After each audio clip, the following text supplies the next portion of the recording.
Nagpalabas na naman po ng mensahe si Sara Duterte, recorded, binabasa, para batikusin yung mga nag-file sa kanya ng impeachment complaints. Walang ebidensya? Bakit kung walang ebidensya, ayaw mo matuloy yung trial?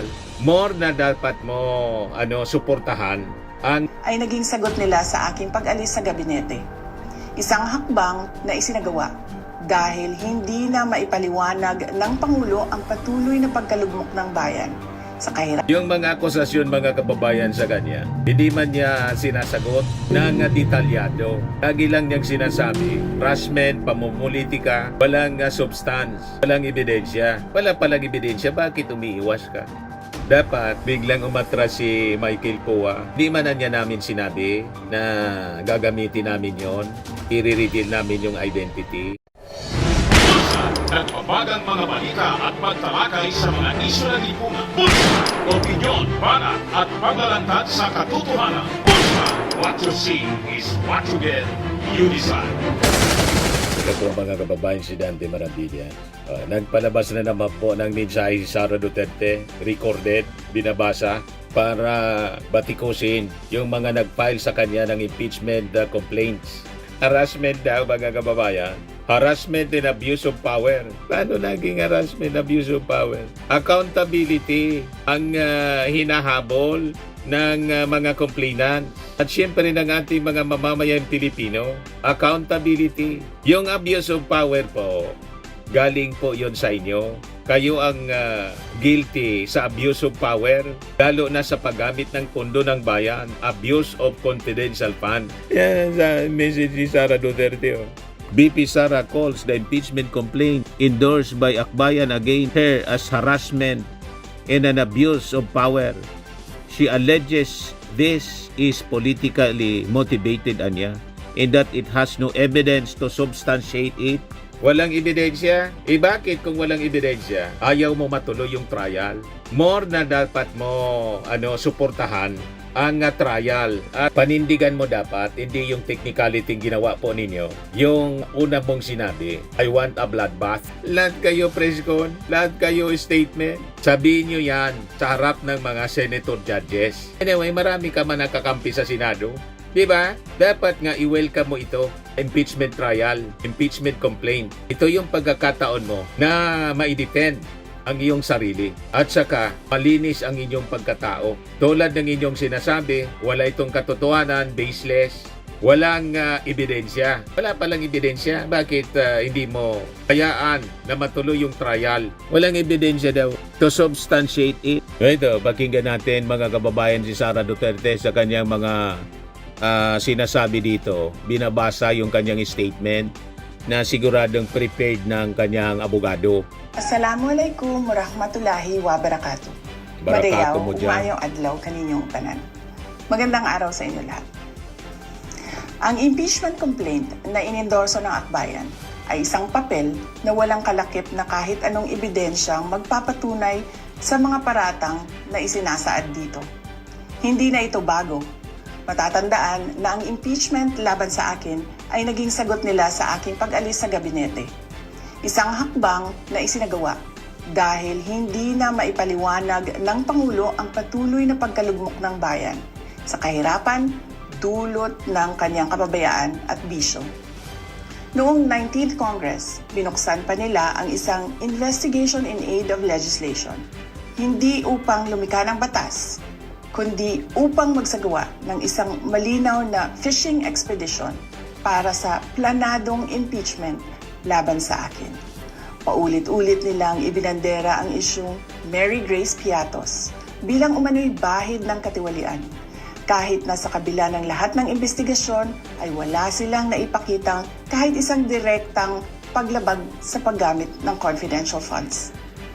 Sumunod na dito ang bentahan ng mga pirma para sa impeachment at ang mga tinaguriang for later release projects na ipinangako umano sa ilang miyembro ng Kamara upang itulang ang impeachment laban sa akin.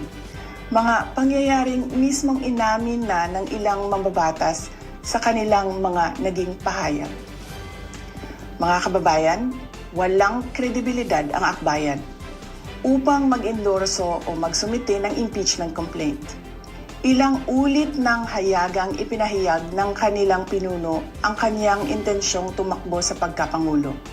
Isang malinaw na indikasyon ng pampulitikang motibo sa likod ng kanilang mga hakbang. Huwag nating kalimutan ang makasaysayang talumpati noong Agosto 2024 ni Risa Ontiveros, kung saan malinaw niyang inilahad ang tunay na motibo ng akbayan bilang isang grupo. At habang ang anak niya ay may kapangyarihan pa, hindi magiging madali ang ating laban. While VP Sara is in power, the threat of a full-blown Duterte comeback is still a very real and present danger. For one, they are supported by one major superpower, China. Kaya malinaw na lahat ng ito ay isang uri ng harassment at pang-aabuso sa proseso ng impeachment ng grupong akbayan. Hindi malinaw kung ano ang ipinaglalaban nila para sa kaayusan ng bayan. Pero napakalinaw ng kanilang pamumulitika at pagpapahirap sa usaping diplomasya ng ating bansa. Sa huli, ang tunay na laban ay hindi lamang laban ng iisang tao o iisang grupo. Ito ay laban para sa katotohanan at sa dangal ng ating bansa. Naway magsilbi itong paalala sa ating lahat na ang kapangyarihan ng impeachment ay hindi dapat ginagawang sandata ng politika, kundi isang banal na proseso para sa hustisya at pananagutan. Sapagkat kapag nanaig ang abuso, ang tunay na talunan ay ang sambayanang Pilipino. Syukran. Yung mga akusasyon mga kababayan sa kanya, hindi man niya sinasagot ng detalyado. Lagi lang niyang sinasabi, harassment, pamumulitika, walang substance, walang ebidensya. Wala palang ebidensya, bakit umiiwas ka? Dapat, lalo mong i-welcome ang impeachment. Di ba? Ito ang pagkakataon mo para linisin ang iyong pangalan at ipahiya yung mga detractors mo, yung mga nag-file ng impeachment complaint laban sa'yo. Dapat ganon. Di ba po? Kaya sari-sari yung reaction ng ating mga kababayang Pilipino, mga kababayan, mga netizens.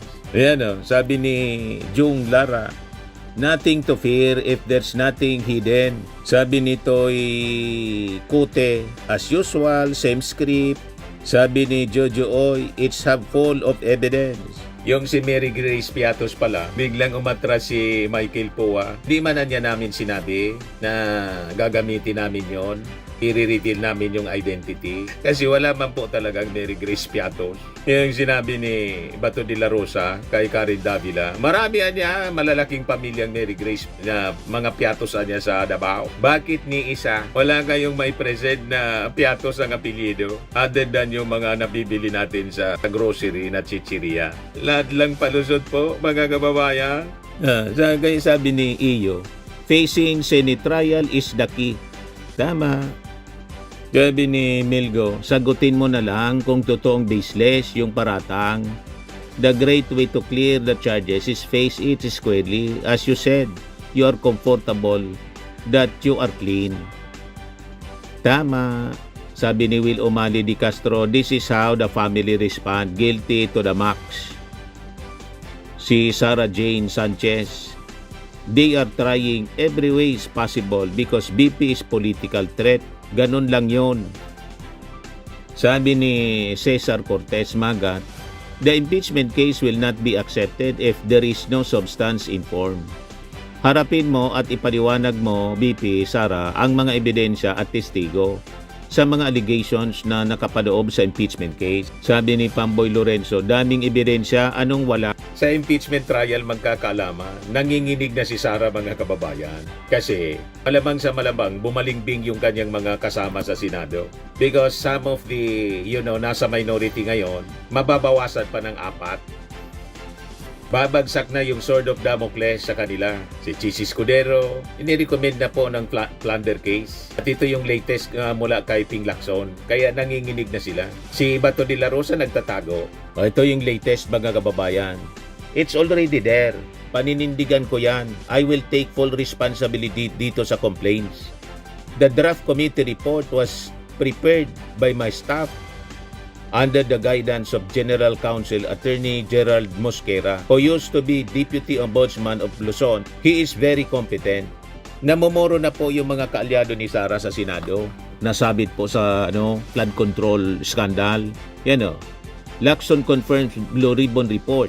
16 minutes ago pa lang, impact leadership. Lacson confirms Blue Ribbon draft report 6 plunder other charges in flood control scam. Lacson confirmation came after a draft committee a report circulated publicly prompting Senate leaders to clarify that the document remains unfinished and has yet been formally adopted by the committee. Multi-billion po ito. Multi-billion flood control scam. However, Lacson emphasized that the document remains a draft and cannot be considered an official committee report unless it secures the required majority signatures anya. The Senate Blue Ribbon Committee has 20 members, 17 regular and 3 ex officio, meaning at least 11 signatures ang kailangan for the report to become official and be reported out for plenary deliberation.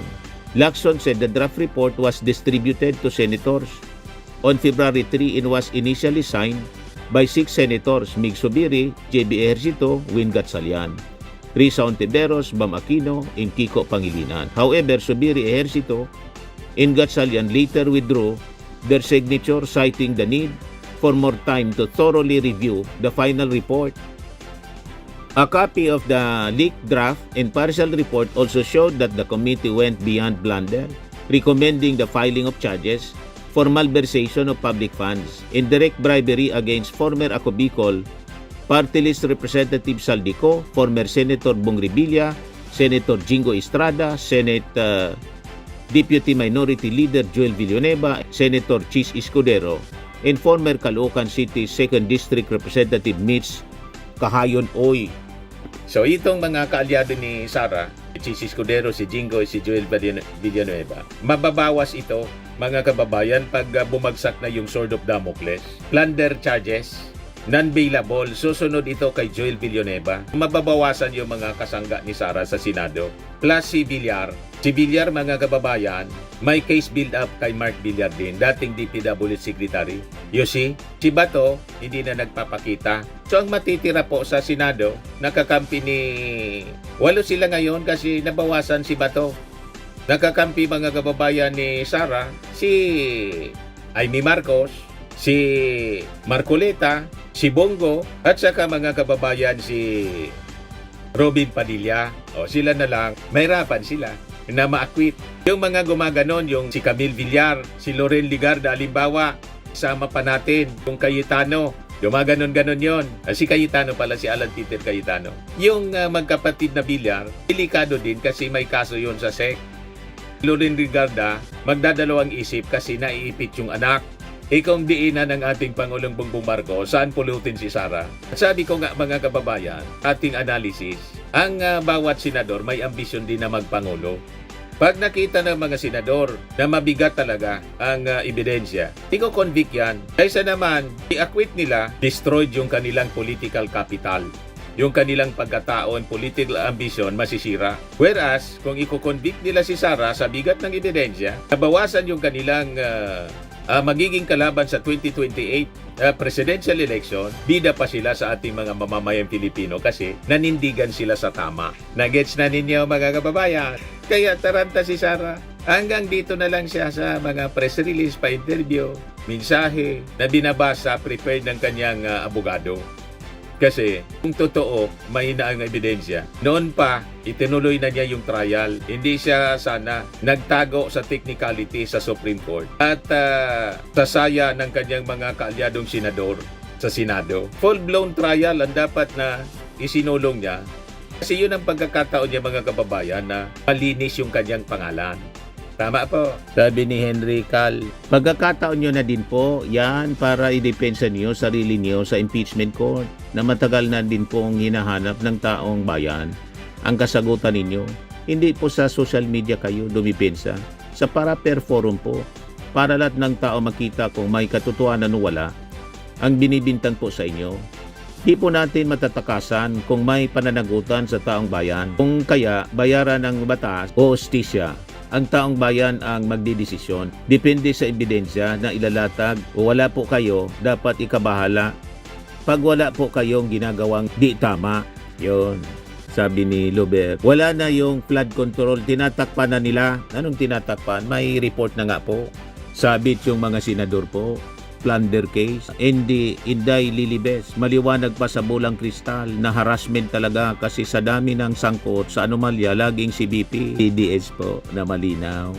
Solid Duterte next president, proud from Mindanao, Zamboanga City. Sabi ni Nathaniel Ramos Puentes, if there's nothing to hide, then proceed to trial. May mali talagang ginawa, bakit natatakot? So yan po, mga sari-saring mga reactions ng ating mga mamamayan. Firmax Firming and Lifting Cream, pinapahid po sa mga pulses in affected area. Mainam po sa paninigas ng mga kasukasuan. Ito naman po, Automax Radiant Serum. Sa mukha naman yung application, anti-aging po siya. You will look 10 years younger than your age. Sa mga cancer patients naman po, baka lang gusto ninyo itong itry. Neng siya red mixed fruit drink. Hindi mo po siya gamot, food supplement siya. Kaya lang, gawa siya mga kababayan sa goji berry. Yung goji berry, may anti-cancer properties. O ngayon, yung mga inquiries ninyo, dumiritso na lang kayo sa aming messenger sa Facebook para masagot namin agad. Ayos pa? Ayos na ayos niya, Mr. Maravilla. Sa mga naghanap po ng malinis and spacious fitness gym, pumunta lang po kayo sa aming Colossal Fitness Gym. May Grab car rental din po kami. But anyway, ito po pala yung aming bagong product na binibenta online. I am worldwide amazing pure organic barley powdered drink mix from Australia. Negosyo to ng aking anak na architect entrepreneur Riz Maravillas. Ayan po. Kontakin na lang po ninyo siya, Riz Maravillas on Facebook.